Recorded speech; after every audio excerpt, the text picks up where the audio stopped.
রাধে রাধে বন্ধুরা, আমি চলে এসেছি আবারও একটা নতুন ভিডিও নিয়ে। বৃন্দাবনে জন্মাষ্টমীর কদিন আগে থেকে প্রস্তুতি চলে এবং বৃন্দাবনে বাঁকে বিহারী মন্দিরে কী রকমভাবে প্রস্তুতি চলে আজকে সেই গল্পই তোমাদের কাছে আলোচনা করি। চলো। বৃন্দাবনে জন্মাষ্টমীর প্রস্তুতি উৎসবের 10 দিন আগে থেকেই শুরু হয়ে যায়। গোটা শহর আলো দিয়ে সাজানো হয়। ভক্তরা সমবেত হয়ে ভগবদ্ গীতা পাঠ ও রাসলীলা পরিবেশন করেন। উৎসবের আগের দিন থেকে উপবাস শুরু হয় এবং মধ্যরাতে কৃষ্ণের জন্মের পর মহা অভিষেকের মাধ্যমে মূল উৎসব পালিত হয়। বৃন্দাবনে জন্মাষ্টমীর যে বিশাল প্রস্তুতি ও আয়োজন থাকে তা হলো উৎসবের 10 দিন আগে থেকেই বৃন্দাবন সেজে উঠতে শুরু করে। মন্দির ও সংলগ্ন রাস্তাগুলো ফুল, পতাকা ও আলোকসজ্জায় সাজানো হয়। পেশাদার শিল্পীদের দ্বারা কৃষ্ণের জীবনের বিভিন্ন দৃশ্য এবং রাসলীলা প্রদর্শিত হয়, যা দেখার জন্য দেশ বিদেশ থেকে বহু পর্যটক আসেন। বাঁকে বিহারী মন্দিরের মতো প্রধান মন্দিরগুলোতে ফুল দিয়ে মন্দির ও বিগ্রহ সাজানোর এক অভিনব আয়োজন করা হয়। ভক্তরা উপবাস শুরু করেন এবং মন্দিরে গিয়ে রাত্রি জাগরণ করেন। অনেক জায়গায় আগের দিন মধ্যরাতের আগে অন্ন প্রসাদ গ্রহণ করে সংযম পালন করতে হয়। রাত 12টায় জন্মলগ্নে শ্রীকৃষ্ণ জন্মভূমি বা ইস্কন মন্দিরের মতো জায়গায় মহা অভিষেক সম্পন্ন হয়। কৃষ্ণের জন্য 56 ভোগ, 56 ধরনের খাবার তৈরি করা হয় এবং মধ্যরাতে আরতি শেষে প্রসাদ বিতরণ করা হয়। বৃন্দাবনে বাঁকে বিহারী জন্মাষ্টমীর উৎসব সম্পর্কে তোমাদের কাছে বলি চলো।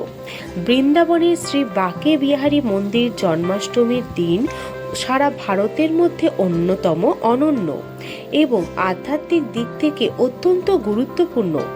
এই মন্দিরে সাধারণ দিনের তুলনায় জন্মাষ্টমীর দিনে সম্পূর্ণ ভিন্ন কিছু নিয়ম ও আচার অনুসরণ করা হয়।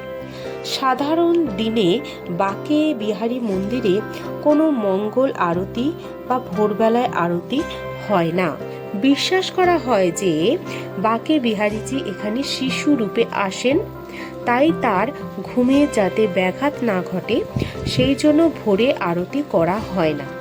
কিন্তু বছরের মধ্যে কেবলমাত্র জন্মাষ্টমীর দিনই মধ্যরাতের পর সাধারণত ভোর 3:30 থেকে 4টের মধ্যে বাঁকে বিহারীজির ঐতিহ্যবাহী মঙ্গল আরতি অনুষ্ঠিত হয়।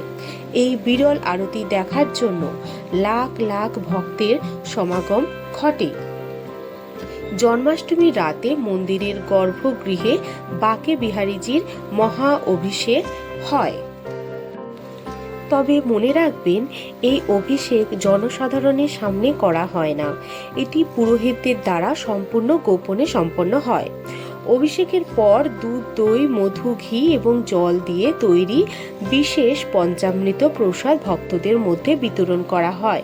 তরমুজের বীজ, নারকেল এবং মাখনা দিয়ে তৈরি বিশেষ মিষ্টান্ন ও 56 রকমের খাবার ভগবানকে নিবেদন করা হয়।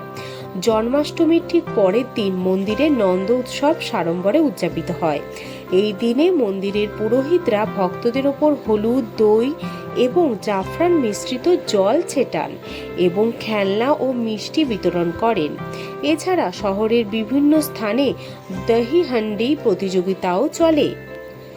যদি আপনি জন্মাষ্টমীর সময় বাঁকে বিহারী মন্দিরে যাওয়ার কথা ভাবেন, তবে এই বিষয়গুলি অবশ্যই কিন্তু মাথায় রাখবেন। জন্মাষ্টমীর দুদিনে প্রায় 10 লক্ষেরও বেশি ভক্তের সমাগম হয়। মন্দিরের সরু গলিগুলোতে পা ফেলার জায়গা থাকে না। বাঁকে বিহারী মন্দিরে কোনো অনলাইন বা অফলাইন ভিআইপি এন্ট্রি বা বিশেষ টিকিটের ব্যবস্থা নেই। সবাইকে সাধারণ লাইনেই দাঁড়াতে হয়। মঙ্গল আরতি বা উৎসবের সময় মন্দিরের ভেতরে মোবাইল ফোন ও ক্যামেরা সম্পূর্ণ নিষিদ্ধ। তো কেমন লাগলো বন্ধুরা এই ভিডিওটি? ভালো লাগলে অবশ্যই লাইক, কমেন্ট, সাবস্ক্রাইব করতে আপনারা কিন্তু ভুলবেন না, আর অবশ্যই শেয়ার করে দেবেন।